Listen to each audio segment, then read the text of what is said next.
Bonjour, je m'appelle Stéphanie Freitag, je suis coach en joie de vivre. Aujourd'hui, je vous fais cette vidéo pour vous présenter des techniques pour aider vos enfants en prise avec des émotions. Comment un adulte peut aider un enfant ou une personne de son entourage à calmer ses émotions quand il est hors de lui. Dans nos expressions populaires, on a une sagesse qui est là depuis l'origine de nos langages. Quand une personne est en prise avec ses émotions, on dit qu'elle est hors d'elle. Elle est en dehors de ses sensations corporelles. Et pour l'aider, il faut l'accompagner afin qu'elle revienne dans ses sensations corporelles et là, qu'elle trouve un espace qui va lui permettre de revenir au calme. Ou aussi, je vais lui remettre les idées en place. Alors ça, c'est souvent un signe de violence derrière, hein. Si on vient à l'origine de la fessée, pas du temps où elle est violente, où l'adulte limite se défoule sur l'enfant pour virer ses propres émotions et calmer son enfant, pas de la bonne manière puisque l'enfant est calmé, oui, c'est sûr qu'il n'est plus dans l'émotion dans laquelle il était, mais il est dans la douleur. Est-ce que c'est vraiment ça qu'on veut amener à nos enfants? Je ne suis pas sûre. On ne souhaite pas à ce que nos enfants en fait soient malheureux, qu'ils souffrent de notre propre réaction. On cherche que nos enfants soient plus autonomes, soient plus heureux dans leur vie. La difficulté, c'est de sortir de la violence, puisqu'on l'a subie depuis plusieurs générations. Et il faut qu'on arrive à sortir de ce cycle-là. Mais si on revenait à la source avant tout ça, on peut découvrir que la fessée, initialement, elle n'était pas douloureuse. C'était une secousse au niveau de la base de la colonne vertébrale qui venait remettre les idées en place, remettre le corps en équilibre, revenir dans son corps en fait. À partir du moment où cette secousse non douloureuse, hein, on est d'accord, c'est une secousse au niveau de la base de la colonne vertébrale qui envoie un message tout au long de la colonne vertébrale qui remet les idées en place, reconnecte dans le corps toutes les sensations corporelles et nous fait revenir au cerveau reptilien et immédiatement au cerveau préfrontal qui nous permet de réfléchir et d'agir. Les ostéopathes connaissent ce geste et peuvent vous aider à le maîtriser. Il existe aussi, heureusement, plein d'autres techniques qui permettent de revenir au corps. Une qui est très très efficace, c'est de respirer avec son enfant. C'est-à-dire que quand votre enfant est en prise avec une émotion forte, il réduit son espace de respiration. Il passe à 10% de sa capacité. Et vous allez, en respirant avec lui, l'emmener doucement. Alors il faut que vous-même, vous vous mettiez à quelque chose d'à peu près équivalent à lui. Et doucement, vous allez amener une respiration plus calme, plus lente. Vous lui demandez de souffler un peu plus, et encore un peu plus, et encore un peu plus. À chaque respiration, vous lui demandez de souffler un petit peu plus. Et comme ça, à l'inspire, automatiquement, l'inspiration sera plus ample. Si vous lui demandez de prendre plus d'air, il ne va pas y arriver, surtout s'il est en prise avec une émotion. Par contre, si vous lui demandez de souffler un petit peu plus, là, il va pouvoir. Ça sera plus facile d'accès pour lui, avec beaucoup de bienveillance, bien entendu. Une autre façon aussi, c'est de lui donner un verre d'eau, lui proposer de boire ou de manger, quitte à boire avec lui d'ailleurs, pour que vous soyez, vous aussi, dans une situation plus calme. Ce qui est très important, lorsqu'un enfant est en prise avec une émotion, l'adulte peut soit arriver directement comme ça, parce que voilà, on est aussi des êtres humains, soit arriver comme ça, et le fait de voir son enfant dans cet état-là, par nos neurones miroirs, des neurones qu'on a dans le cerveau qui nous fait rentrer en empathie avec l'autre, nous rendent comme ça. Donc c'est très important que l'adulte se connaisse et puisse savoir reconnaître les moments où il se déconnecte, ou même avant qu'il se déconnecte, qu'il connaisse ses propres boutons, les propres espaces où il sait que quand il y a un stimuli extérieur qui va arriver, pouf, ce bouton-là, il va se mettre en rouge et l'émotion, elle va partir. Et bien, une fois qu'on connaît nos boutons, on est plus en phase de pouvoir les gérer. Et donc, quand on est en connexion avec l'enfant comme ça, on se prend un espace, une bouffée d'oxygène, voilà. Comme dans les avions, vous savez, c'est l'adulte d'abord qui doit mettre le masque à oxygène et après il le met sur l'enfant. Donc ça, c'est très important. Quand vous êtes comme ça, vous vous occupez d'abord de vous. L'enfant, de toute façon, est dans son émotion. Il peut rester 2 minutes de plus, ce ne sera pas dramatique. Par contre, vous vous déconnectez, vous trouvez un espace pour vous calmer, et après vous venez et vous pouvez l'aider. Si vous êtes comme ça, vous ne pourrez pas l'aider.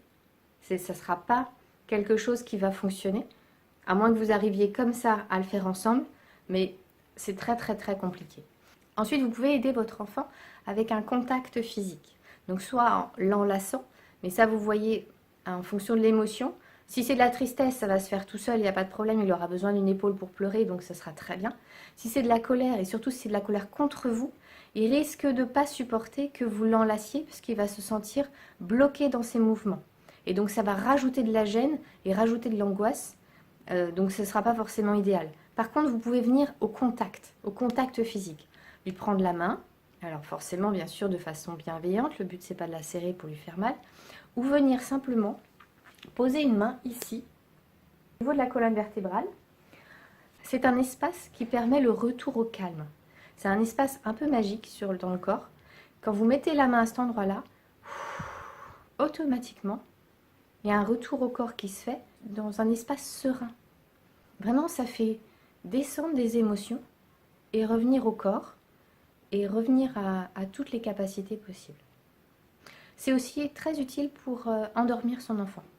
C'est un truc un peu magique. Ça lui permet vraiment de s'endormir dans un espace serein et tranquille. Après, vous pouvez aussi accompagner votre enfant à observer ses sensations corporelles. Donc, à observer ce qui se passe dans son corps, à poser le doigt. Peut-être qu'il ne sera pas en capacité d'exprimer ce qu'il ressent, mais par contre, il pourra poser le doigt là où il se passe des choses. Par exemple, s'il ressent de la colère, il va pouvoir ressentir du chaud au niveau de l'estomac, un nœud au niveau de la gorge, des maux de tête. Enfin voilà. Il ne pourra peut-être pas forcément mettre des mots dessus, mais au moins il va pouvoir mettre les mains dessus, poser le doigt et laisser faire. Laisser les sensations évoluer sans les influencer. Et c'est ça qui permet de supprimer les boutons émotionnels. Et ça, c'est le plus beau cadeau que vous pouvez faire à votre enfant. C'est déjà, dès l'enfance, d'aller lui supprimer ces boutons émotionnels. On en a à peu près une dizaine. Si on arrive à les supprimer dès l'enfance, c'est des choses qui ne vont plus nous envahir en tant qu'adultes. C'est comme si, nous, en tant qu'adultes, nous avons en permanence des boutons en face de nous. Et dès qu'il y a le stimuli qui vient de l'extérieur, ça vient appuyer sur le bouton. Je sais pas, le respect, par exemple. Tac, il y a un stimuli extérieur qui fait que je ne me sens pas respectée. J'appuie dessus, je deviens hors de moi. Mais si je n'ai pas ce bouton-là, bah, il y a le stimuli extérieur qui n'est pas respectueux. Ouais, bah ok. Bon. Bah non. Si je ne me sens pas touchée personnellement, c'est que je n'ai plus le bloc émotionnel. Et donc du coup, ça ne me met pas en émotion. Et là, je suis en capacité d'agir de façon raisonnée, sans me sentir envahir, sans être dans l'agressivité, sans être dans l'excès. Vous sentez la différence? Quand on agit sous le coup de l'émotion ou quand on agit de façon raisonnée. Pouvoir dire à l'autre, oh là, c'est pas très respectueux ce que tu viens de faire. En sachant que l'autre, s'il est comme ça, il y a des chances qu'il soit en émotion. Donc il va être comme ça. Donc sa réaction à lui, si vous lui dites, oh, c'est pas bien ce que tu as fait, il y a des chances qu'il ne le prenne pas très bien. Voilà. Mais après, vous pouvez tout simplement observer que, oh ouais, il a un problème celui-là. Et voilà. Donc, soit vous continuez votre chemin, soit c'est votre enfant et vous pouvez agir. Plus tard, une fois qu'il sera comme ça, rediscuter avec lui de, attends, là c'est complètement irrespectueux ce que tu viens de faire. Moi, je n'accepte pas que ça se passe comme ça. Mais pouvoir aussi écouter l'enfant, pourquoi il était comme ça et pourquoi il a dit ces choses-là. Parce que c'est pas, les réactions émotionnelles, elles ne sont pas complètement déconnectées de logique. Hein? Quelqu'un qui est dans une réaction émotionnelle, il va agir pour répondre à son besoin. Donc peut-être que, c'est sûr que sa réaction, elle n'est pas bonne, mais il y a quand même un lien, il y a quand même quelque chose à étirer de ça. Et le rôle en tant que parent, c'est de soit apprendre à se connaître et mieux connaître tout ce qui déclenche en nous des émotions débordantes, des émotions envahissantes, et aussi apprendre à nos enfants à mieux se connaître et à découvrir par eux-mêmes qu'est-ce qui les gêne, qu'est-ce qui est vraiment difficile pour eux à vivre. Ça peut se faire à travers des jeux. On peut faire des jeux où chacun exprime. Tiens, bah moi, il y a tel truc qui me met en colère. Ah bah moi c'est ça. Ah bah moi c'est ça. Ah bah moi c'est ça. Et de pouvoir le faire à un moment où justement il n'y a pas de colère, ça permet de mieux gérer, de mieux comprendre, de mieux exprimer. Donc j'espère que cette vidéo a répondu à vos questions, vous donne des informations sur comment agir en tant que parent face à un enfant en prise avec une émotion. Si cette vidéo vous a plu, je vous invite à la partager et à la liker. À bientôt!